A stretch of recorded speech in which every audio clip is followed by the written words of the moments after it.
Good morning, everyone. My name is Angelo. All right. My name is Xiaoran Wang. And we are here to tell you everything about browsers gone wild today. All right. So a little bit about ourselves. For me, I work for Salesforce. I'm a senior product security engineer. And I do security research. And my main security research interests are web application security, program analysis, automation, and browser exploitations, etc. And I presented a few conferences before, for example, Black Hat USA, TourCon, HackerHolic, etc. It's my first time in Black Hat Asia, so I'm pretty excited. And so a little bit about this talk. So we're going to talk about a few browser-specific weaknesses. So for example, we're going to talk about some filter bypass, some data URI malware distribution, something like that. And none of those are zero-day vulnerabilities, but the goal of the talk is to figure out what are the things that attacker can do to leverage new browser features to abuse users and to deceive users. So without further ado, let me pass to Angelo. All right. So the first thing we're going to talk about is, quite of a announcement, which is Unicode 7.8 breaking news introduced 250 new emojis. What that means for you is, you can have a chicken emoji, which is represented as 1F414. There's the dog, there's the pig, there's a rat. So there's all these funky looking characters that are nothing but Unicode pairs. On the iPhone, they look a little bit better. They look like that, right? Now you might be thinking, why didn't we do cat emojis? Well, I don't know. I think emojis should be made out of cats. That's that's really the future as we see it. So let's look a little bit more in the technology behind emojis. But before that, a step back and let's talk about Punycode. So Punycode is an encoding syntax. It's a way that you can use a UTF-8, a string of characters to translate it into ASCII so that it can be used for DNS. And it's just used for internationalized domain names, like Chinese domain names, for example, Korean, Japanese, in general, CKJ characters. Well, the problem with that is there's going to be characters like / that have Unicode, that have similar Unicode representations. For example, Unicode .2044 is the fraction slash, which is used for math operations, but it's not the /. But it looks a heck of a lot like it. It has a bit of an inclination, but it looks very similar. So it is really hard to distinguish these characters, and depending on the font, it might actually be impossible. There's a website that you can look up all the different characters that are similar. But I'll give you an example. So if you're looking at this URLs over here, right? So this case, you can see that the domain here is bad.com. So what's happening is this dot is not a real dot. It's a Unicode dot, right? In this case, for example, the question mark, it will be a Unicode representation of a question mark, but it's not the actual question mark. So the domain that would actually load, it would be over here, right? So you can see there's a number of ways you can fool the user by having Punycode. But luckily, browsers will protect against it in a way. So let me first show you what happened with email clients. With email clients, you can see here there's my email, angelo.prado@salesforce.com. If you copy this to Notepad and you search for Salesforce, you see we'll actually find it. And the reason is this is not a real A. So if we search for force, it will find it. But if you search for sales, it won't find it. And the reason is this is not the real A. Like I said, this is a Greek A. Let me see if we can Google it. The internet's a little bit slow today, so bear with us. You can see it's a Russian A. It's a Cyrillic A. So it's not a real Latin Roman letter A. Therefore, it looks like an A, but it's not an A. In fact, if I search for A, this is the last A that the Notepad will find. But unfortunately, on iOS devices, when you visualize on an email, it will look just like an A because the font representation is the same. So it's a very easy way to do some phishing attack, right? Now, with URLs, it works a little bit different. This is Salesforce, again, with this funky looking A. And what Punycode is going to do is going to expand it to a different encoding. So when you click it, this is what actually happens. It will open that funky looking domain name, which is no longer, it's no longer easy to use for a phishing attack, right? Now, the problem is there will be other characters that are not expanded into Punycode. They're actually shown just like that. So, for example, this / is like a Japanese katana, and it looks a lot like a /. There's other / that look like smiley faces, or a / having a bad day, right? Because it's bent. But it does look pretty credible. Maybe not, depending on the user. But you can get the idea. Like in this case, for example, the domain is not paypal.com. This is all the subdomain. It's a Unicode subdomain. So the actual domain, it's evilhacker.com, right?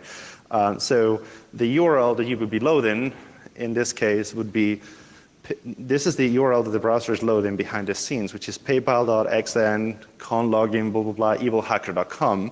But this is what the user will see, right? And if you make the subdomain long enough, you can actually hide the domain behind the overflow. So what you will see is that you think you're in google.com, but you're not. You're in a domain that I control. You're in an evil domain, so I can serve any phishing attack that I want. So you just need to make the subdomain long enough so it will overflow the address bar. So that's pretty standard. And let's talk a little bit about the design philosophies. What we see is, Google thinks, okay, well, the only reliable security indicator in a browser is the URL bar. Whereas Apple is always looking for simplicity. Apple is always looking for, bring calm and simplicity so you're not really aware of the solution. So you're not really aware of what's happening behind the scenes, right? So let's see how that plays in the Apple ecosystem. Let's talk about emojis. What if HTTP had emoji support? It doesn't have it in Chrome. It doesn't have it in Internet Explorer. But iOS is the #1 device in the United States. Safari is the #1 mobile browser. And it turns out it actually supports emoji. So you can have google.com with emoji, or 2 giant red O's. Now, you might be thinking, well, Angelo, that does not look very credible. That looks like a phishing attack. How many of you would fall for this? Probably not many, right? Okay. Now, what if we make it more credible? What if we put paypal.com with a lock? Now it suddenly starts looking more credible. What if office.com with a document icon, right? Or box.com with a folder? Would anybody fall for these domains? So that's more like it, right? You can have facebook.com with an emoji here with a checkbox, apple.com with a square, facebook.com with an empty square. So you get the idea, right? So you can actually have Microsoft.com or Salesforce.com with a checkbox. So it's like a checkbox, right? It's secure. This is safe, and it's nothing. The domain, you're actually loading behind the scene. This is where you're loading behind the scenes. So, but Safari, the funny thing here, Safari will render the emojis in the URL, and that's beautiful. So we actually now, if you use your browser and you find the search emoji, and you type google.tk, I actually own that domain. So you can go to google.tk, and I own that domain, and it's just basically, it has the search emoji, so it's not really Google, but you get the idea. So our next investment that we are investing on is going to be Poopla, which is basically animated emojis in the URL bar. And that's going to be a lot of fun. And it actually is a domain. If you search for Poopla, it actually exists. And if you have an iPhone, you will see it just like this. All right, so let's talk a little bit more about something more technical. Let's talk about, we found an issue on iOS 7 and the first versions of iOS 8 that enables you to spoof the URL. And Apple recently fixed it. There's an advisory, and I wanted to show you a video of how that works. If the video loads. Let's see. All right. Kind of loading.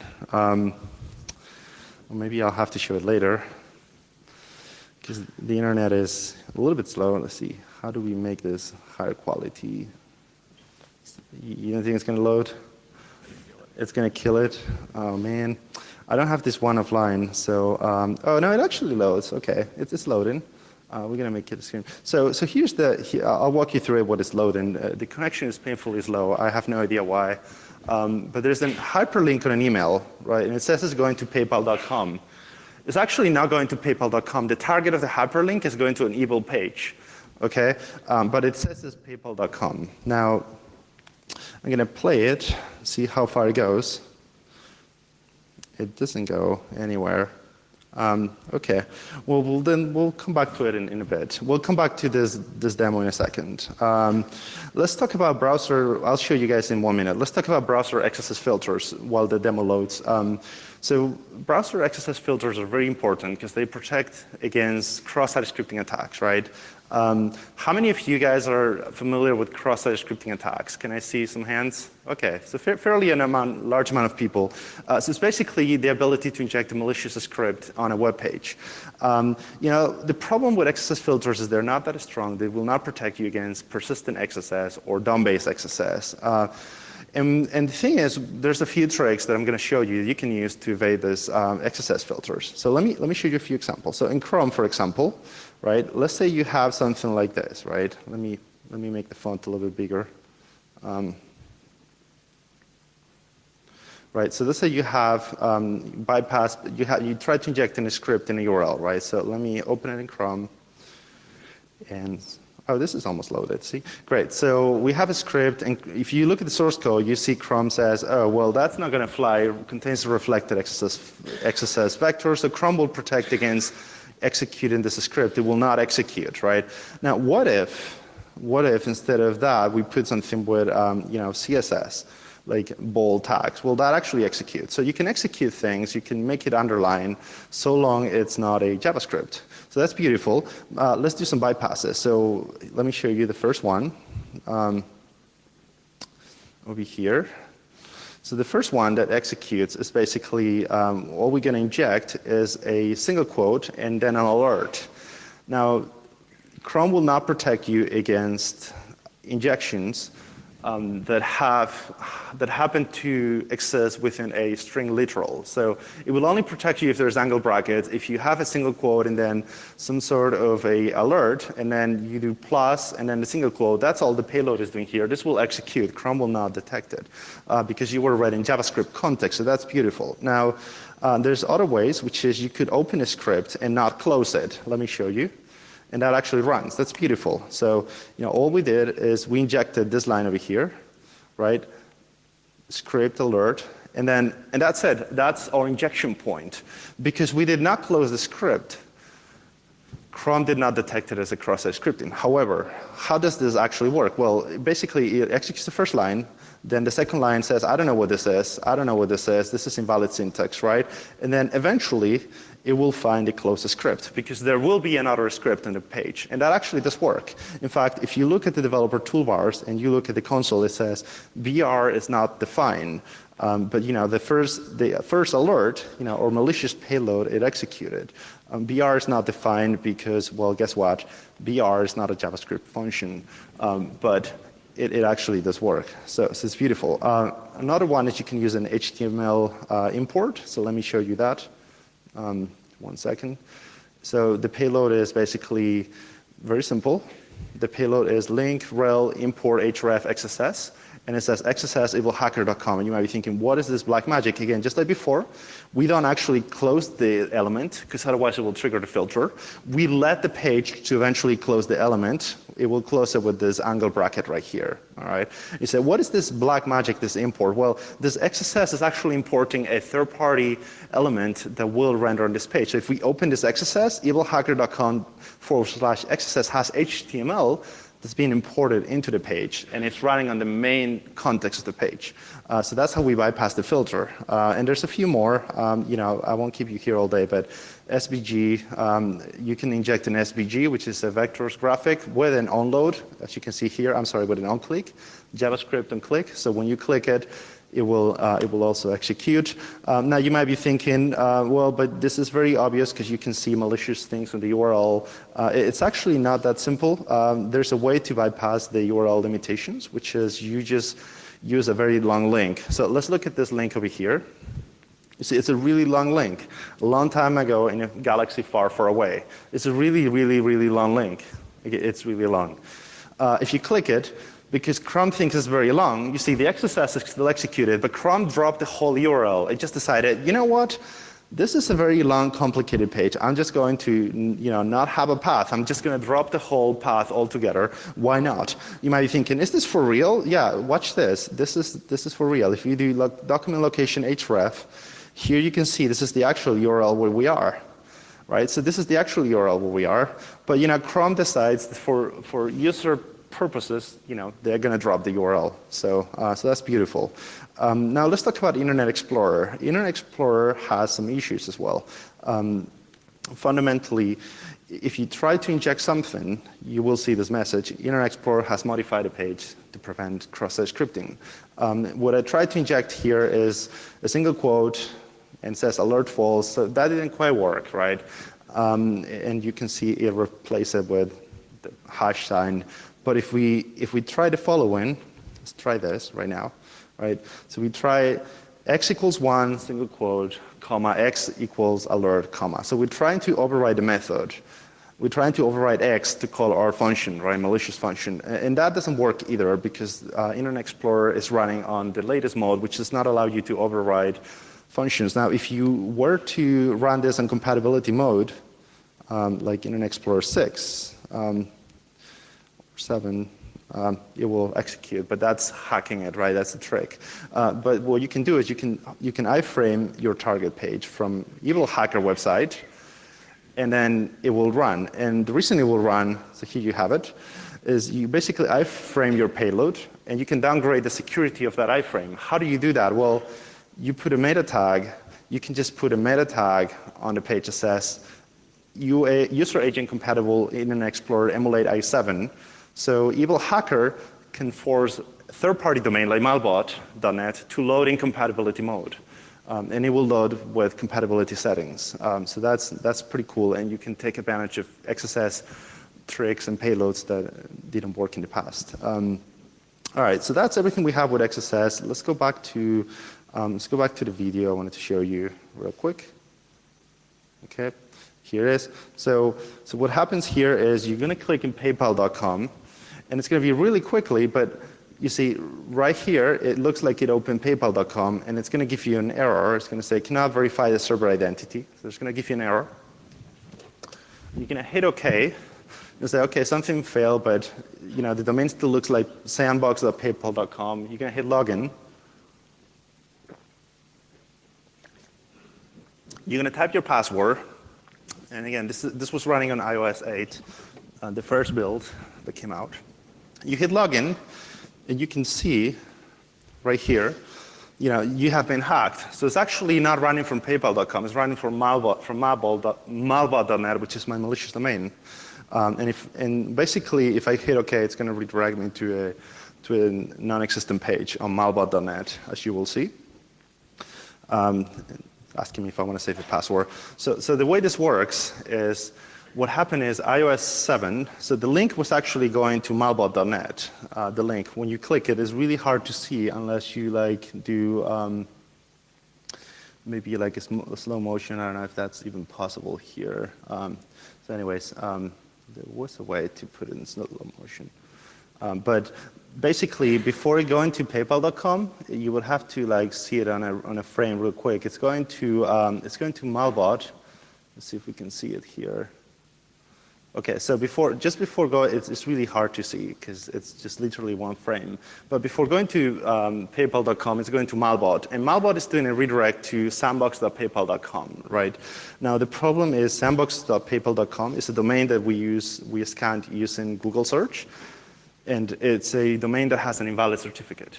And then when the iPhone is configured to use any sort of MDM, mobile device management profile, it will just reject to load any domain that is insecure. Now the problem with that is it will give you an error, and after you dismiss the error, it would actually leave the URL of the third-party domain on the address bar. The URL, when you try to do a JavaScript redirect, it will be fixated in the address bar. So that's the problem. And then that's why, you know, at the end of the day, when you type your login, you know, it looks like you're in PayPal, but that's a bug. It's a browser bug. You're not in PayPal. The content is being served from malbot.net. And when you type login, it will basically intercept your password. So that's that demo. And now we're going to pass it off to Shoran to talk about Ghost malware. Thanks, Angelo. Mm-hmm.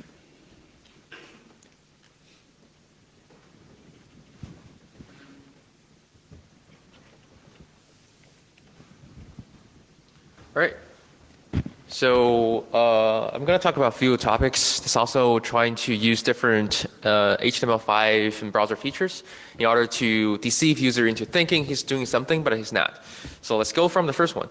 And the first one we're trying to look at is using data URI and the HTML feature to deliver malware that's hosted nowhere on the internet.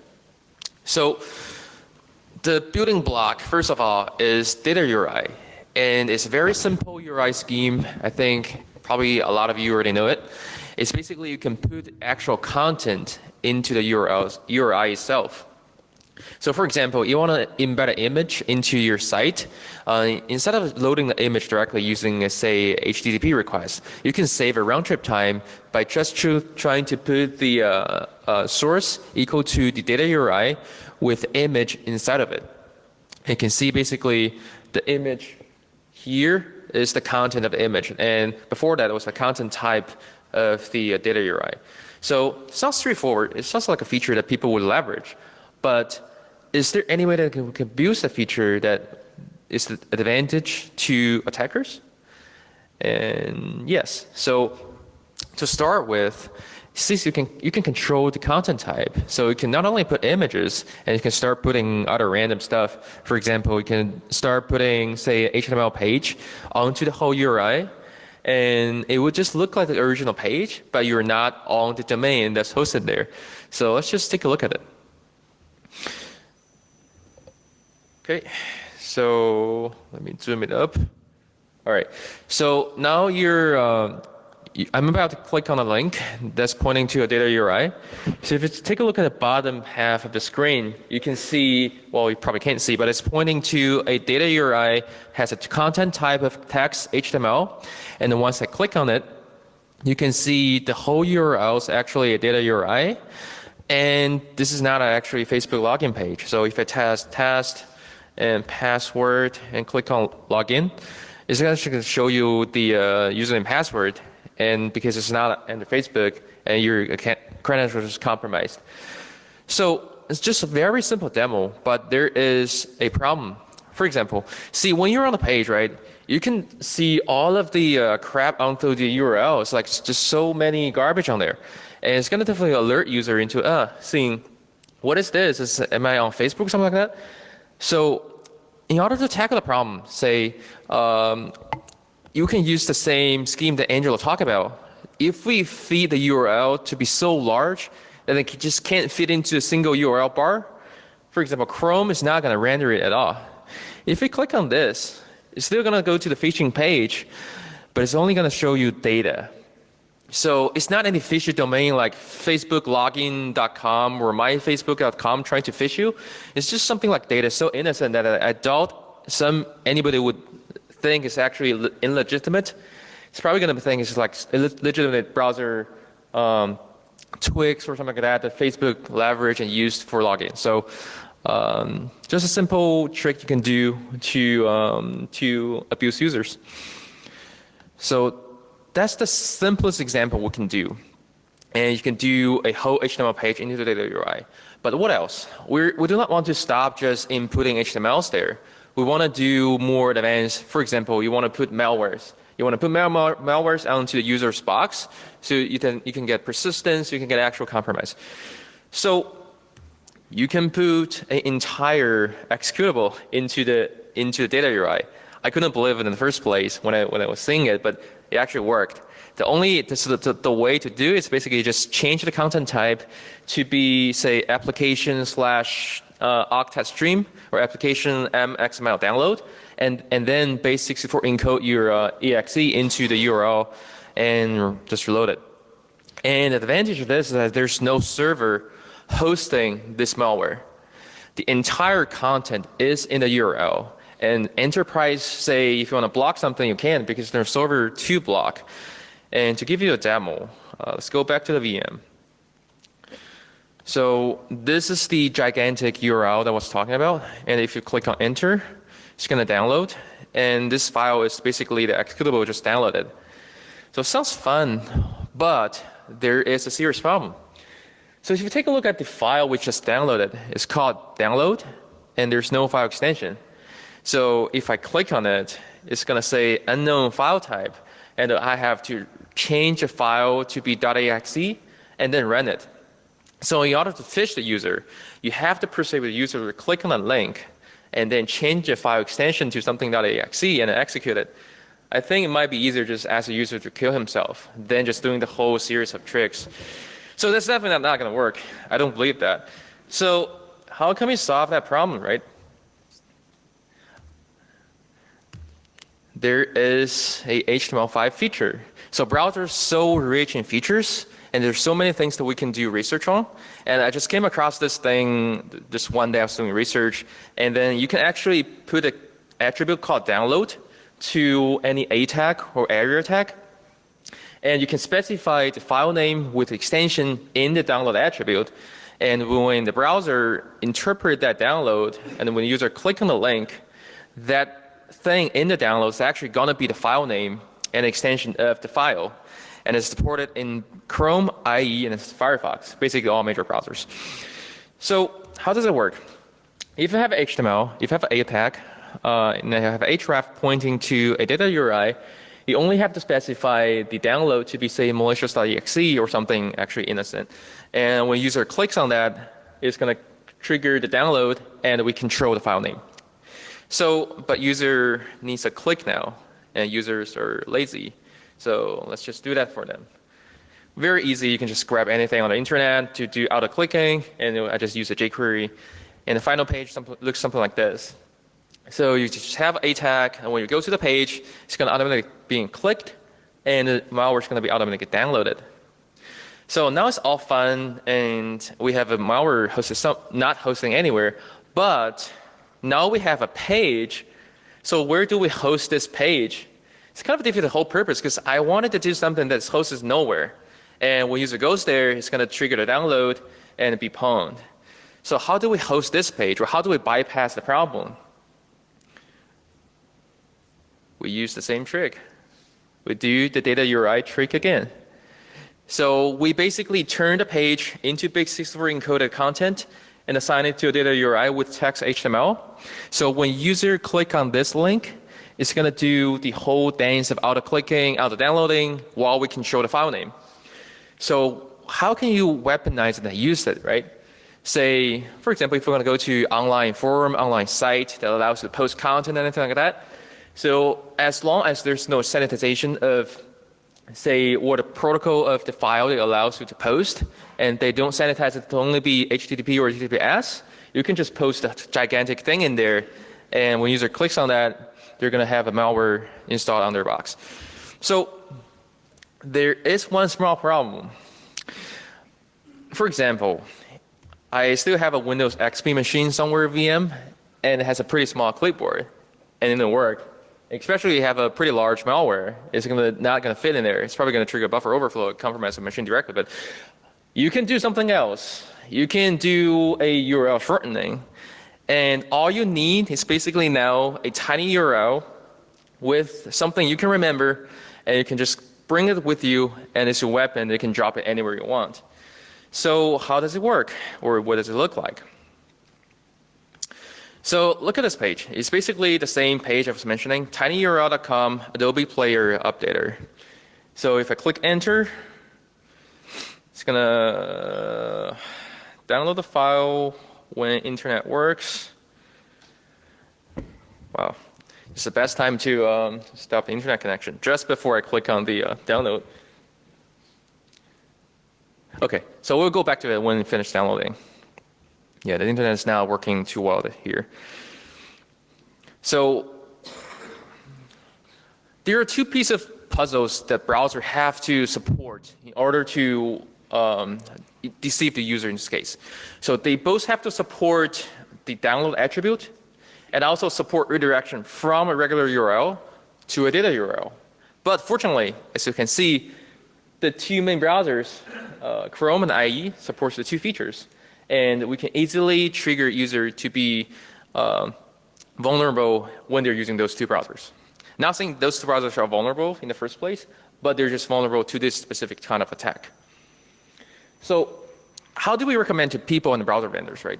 So I would start by asking Firefox and Chrome to disallow redirection from regular URL to data URL. I don't see there's any legitimate reasoning to do that. And also users, don't click on anything you don't trust. It's kind of a moot point, but you'll be surprised. So before we go into the second topic I want to talk about, let's see if the thing's being downloaded. And it is.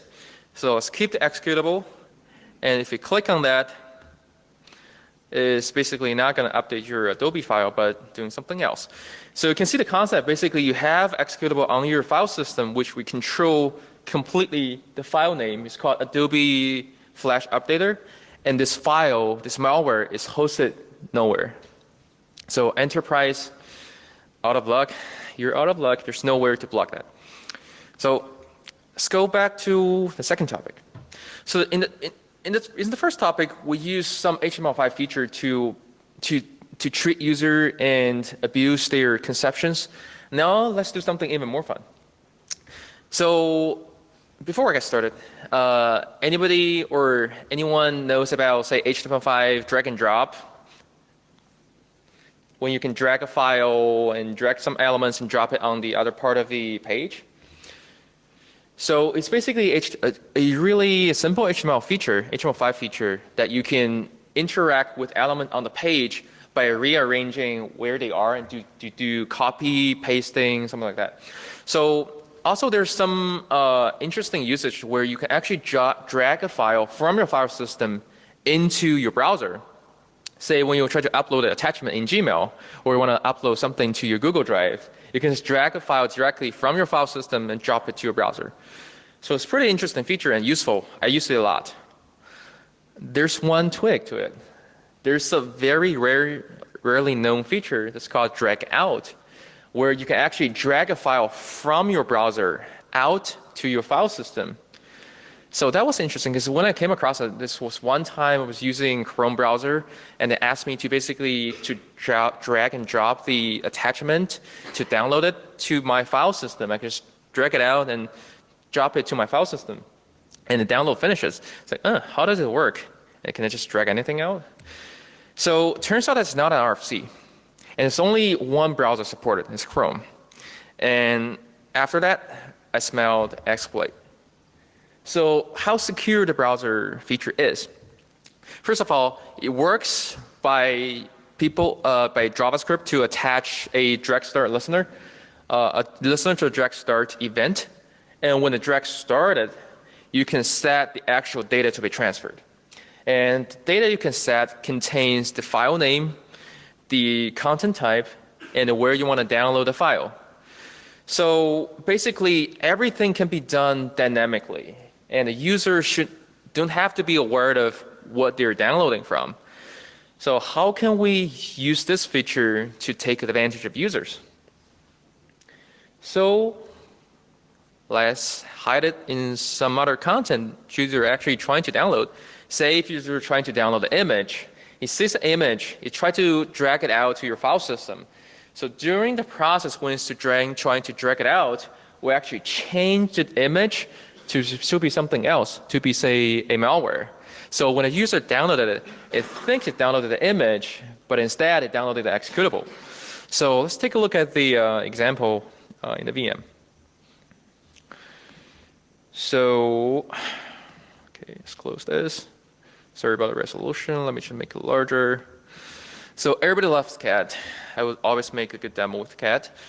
And if you take a look at this picture, right? Looks like a just regular cat, and if you almost over it, you can probably see. But if you can't see the lower button, you can see it's actually pointing to a cat picture called cat.jpg. So if I click on the image, when the internet works is actually going to just show you the cat image.jpg right here. So after it loads, that's pretty much what the picture is. So looks pretty normal, right? I'm a user. I'm using the web page, and once I click on this, looks like a cat. So I just want to download the picture because I just like the cat. It's a pretty cat. So if I drag it, take a look at this. If I drag it all the way to my file system and see, it doesn't change anything. It's like look like a picture, right? Always look at a picture, look like a picture, look at the picture, still look at the picture. But if I double click on it, show the picture, but behind it, it shows something else. And because this one, if you take a look at it, it's not a picture, it is executable.exe. But user will not notice.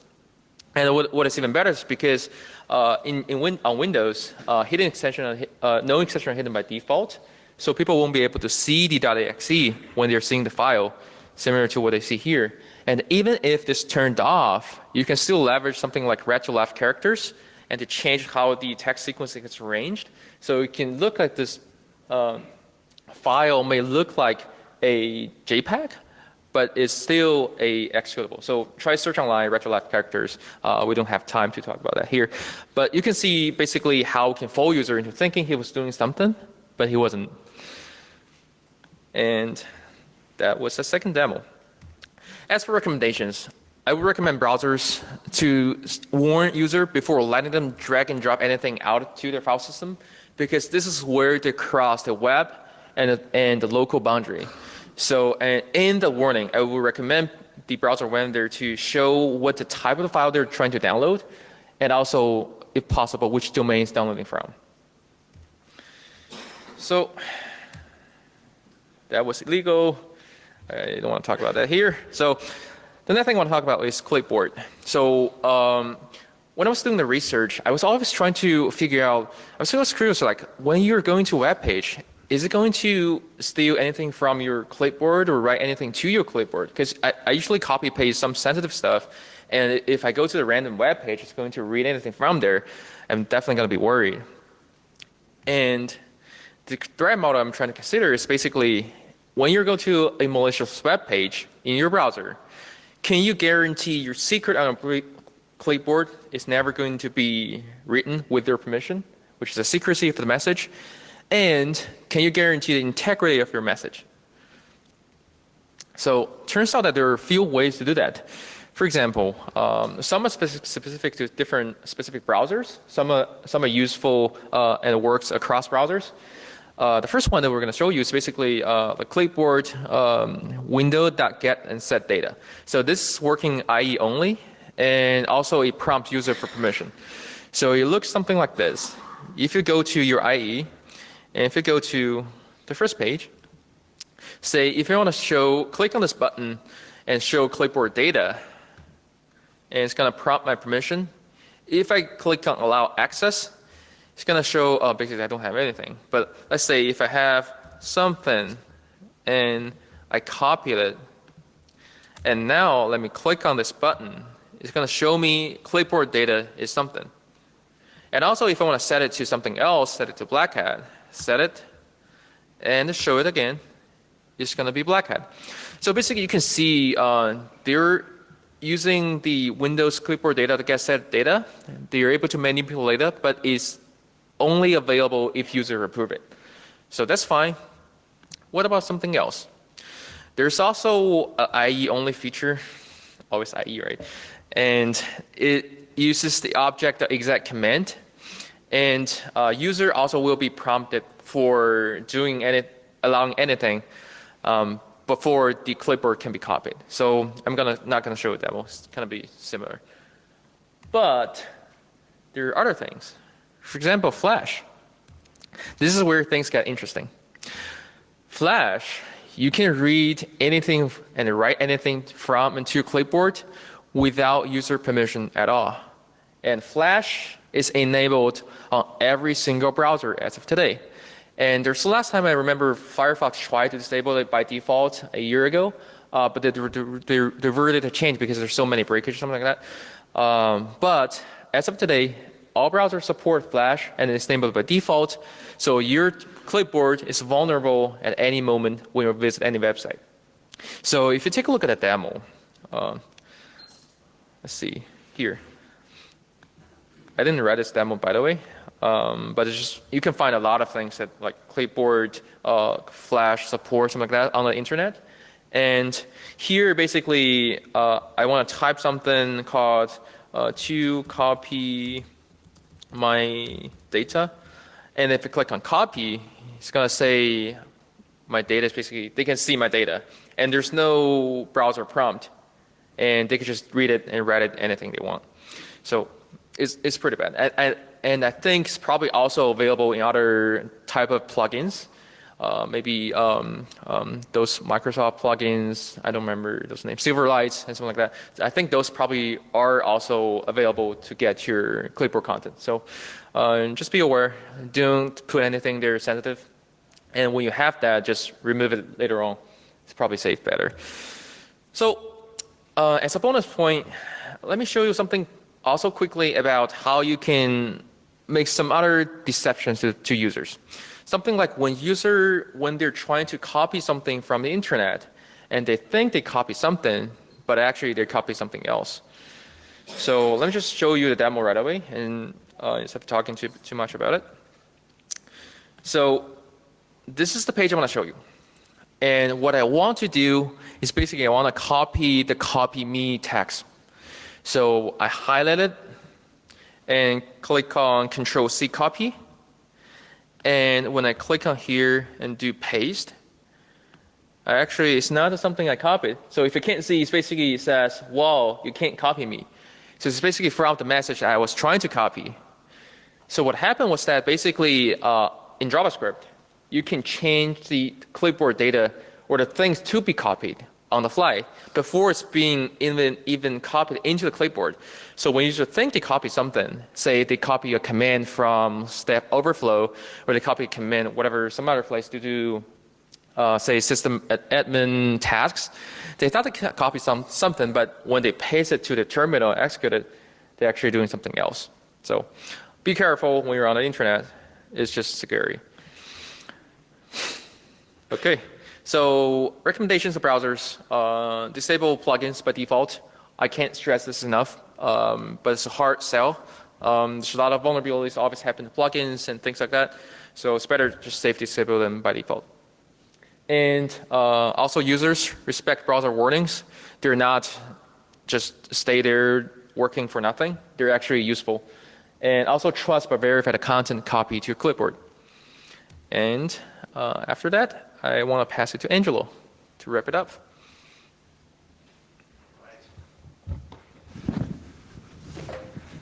Thanks, Sharon. Already. So let's do this.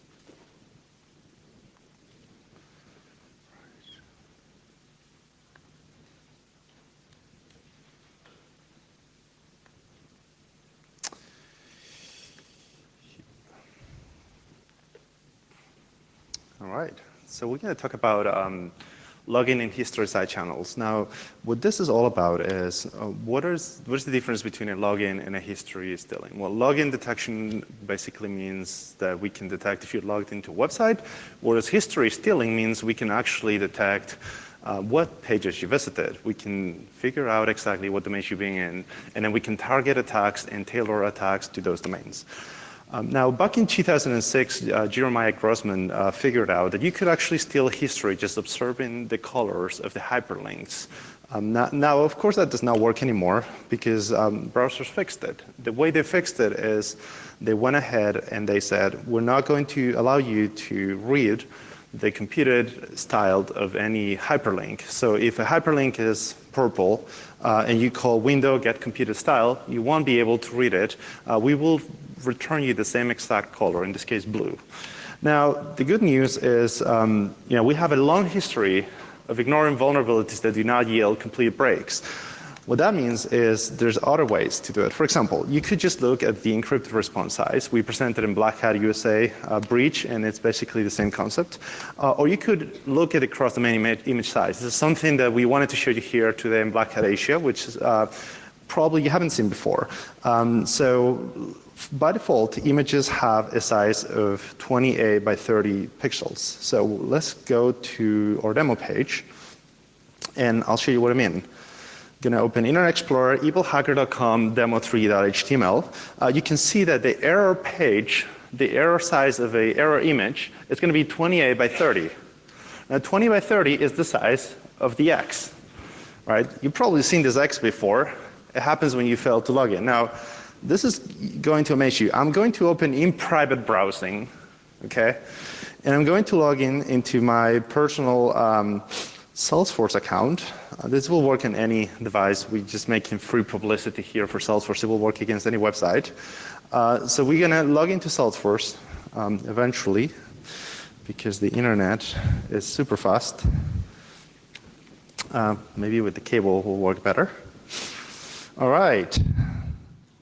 That wasn't me. So we're going to log into Salesforce. And look, just keep in mind that I have two different windows here. The first one is a regular browser, and the second one, oh no, this is going to be bad. Okay, it wants me to verify that I am indeed myself, because I'm in Singapore and I should not be accessing my account. So just bear with me for a second. See, this is why you don't do live demos, because they never work. But we are very brave and stupid, so we are going to make it work. I hope. Okay, I just got a code. 372. No, next one. Bingo. Okay, 8. Oh, you were close. 81782. Very, very close. All right, so we're going to log in to Salesforce. Now keep in mind, I cannot stress this hard enough. This is a normal window right here on an Evil Hacker. This is Salesforce on in private mode. All right, so there are different domains, and in private mode is supposed to be private. And after you close that window, nothing there, should be there anymore. So what I'm going to do is something very reckless. I'm going to close this window in private, and it's gone. All right. Now remember this X. You see, it's very small. I'm going to refresh this page. Watch this. If it works, sometimes it works. What's the size? 200 by 236. This is unbelievable. It says logged in or was logged in. And the reason is the image size, even though the image cannot load, the image size has been cached by the browser, even if you opened it in an in-private window. So basically, what the code is going to do is just going to check, it's just going to try to load the image, and the image is going to fail to load because I'm not authenticated. I was in an in-private window. I closed the window. But the size of the image has been cached by the browser. Don't ask me why. Well, I can actually tell you why. It's done for usability reasons, so images don't overflow. But the image size is actually cached. So if the image size is 28, we know it's the default X. The image was not able to be loaded. Otherwise, we know it's a side channel, right? So otherwise, we know that you were logged in. So just because the image has this size, this is the size of my picture, and we can determine that you were logged in. So that's how we can tell that you use Salesforce, and then we can try another attack against that service, right? Let's look at the different side channel. So if we can also look at event-based image loading. So basically, it is a fixed URL that, depending on whether it loads or it doesn't load, it will give you the answer of whether you're logged in or not, right? So let's look at how that how would that look like really quickly. So we're going to log in again, right? And it's going to let me load. So once it loads, I'm going to run this new demo. Demo 4, and it says all clear, right?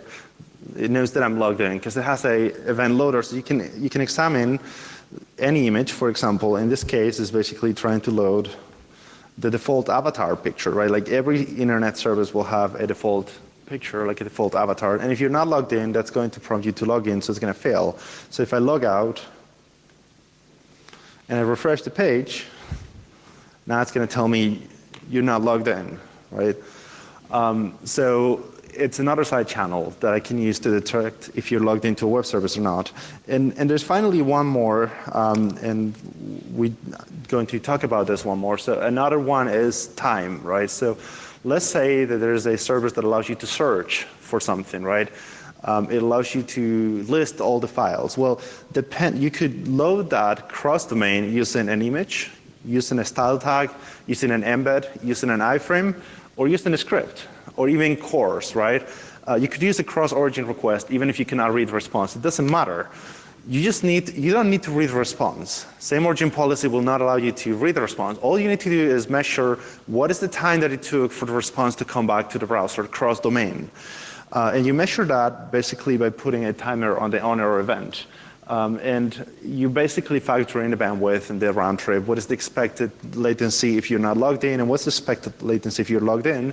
And when that works, and it's going to take longer. So when it takes longer, you know that you're logged in. So let's do. There's other vectors, other side channels. Michael Selesky presented this one, and I had a whole slide, but I think I'm just going to show you the demo if it loads. It says my browser is too small. Let's try it again. So it's a game. It's a fun game where you have all those asteroids that come to you, right? Now, it requires user interaction, so it's not as neat as the other things that I show you. But what happens is these asteroids are actually hyperlinks, in the form of circles. And some of them are black, so you can't see them. Some of them are pink. The ones that are pink is because they have a CSS selector that says you visited them.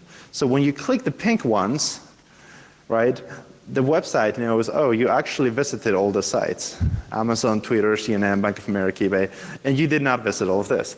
So you're playing a game, right?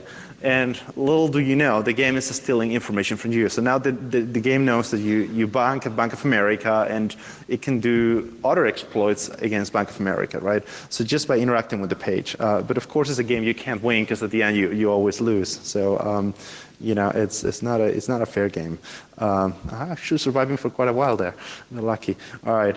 And there's one more thing that we wanted to show you today, which is request animation frame. So there's also a JavaScript API that has been added recently that allows you to basically measure how fast a page or a canvas element is rendering. And what you do is basically you register a function, and it's going to get a callback, right, with a timestamp every time there's a new frame that gets rendered on the screen. So you can basically interpolate what is the frame rate of a website.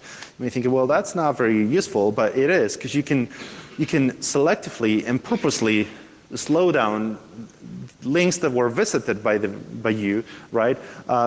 And by applying something that's going to make it slow. And I'll talk about that something in a moment. But what if you could selectively slow down certain links, and then you could measure how long it takes to render it, right?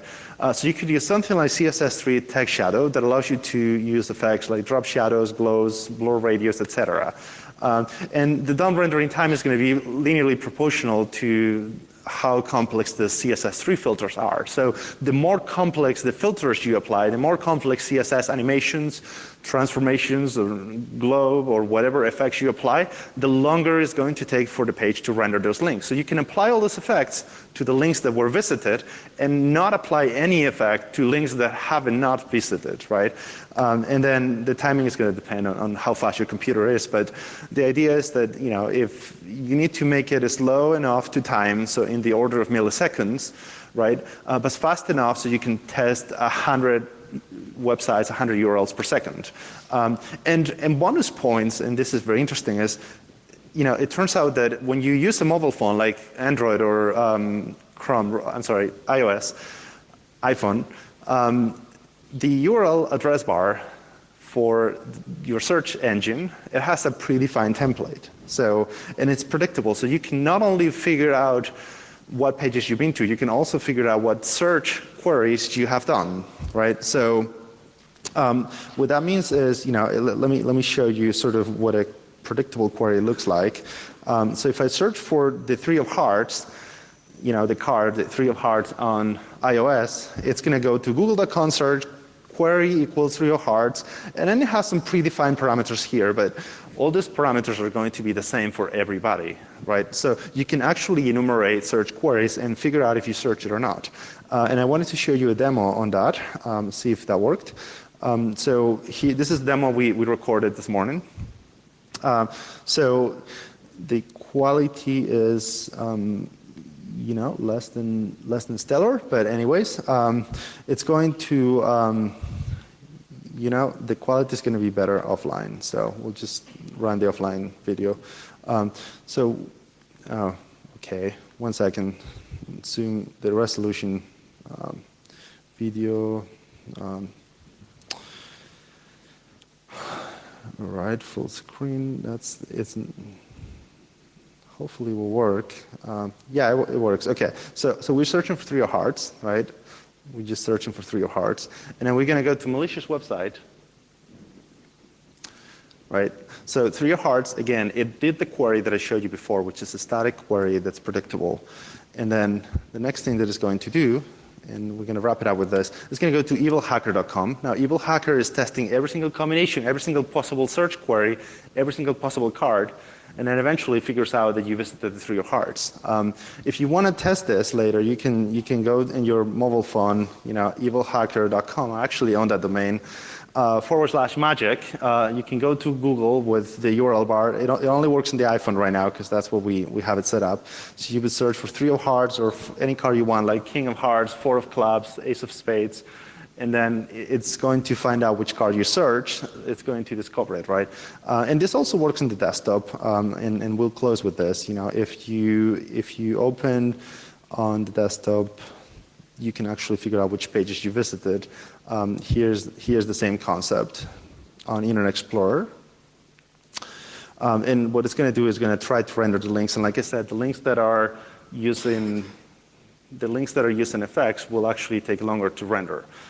So that's why it's particularly interesting. But in my opinion, being able to figure out which search queries you've done is extremely valuable. And you can actually also do it partially because Google will do autocomplete for queries. So it will send requests for all of the intermediate queries. So you could potentially enumerate a very interesting array of search terms.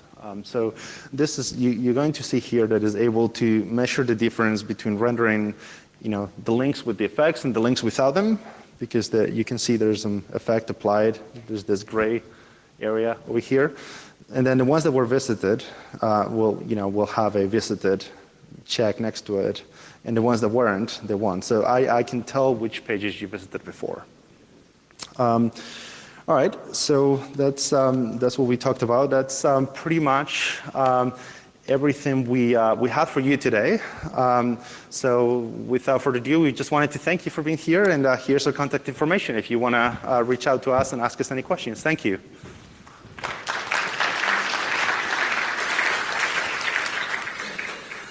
And of course, if you enjoyed the talk, we would appreciate any feedback in the feedback forms, and we'd like to open it for questions. This is some URLs from research that we've done in the past, if you're interested. Breach Attack and attackerdomain.com. Do we have any question? All right, 5 seconds. No need to be so shy. Okay, one question? Yes.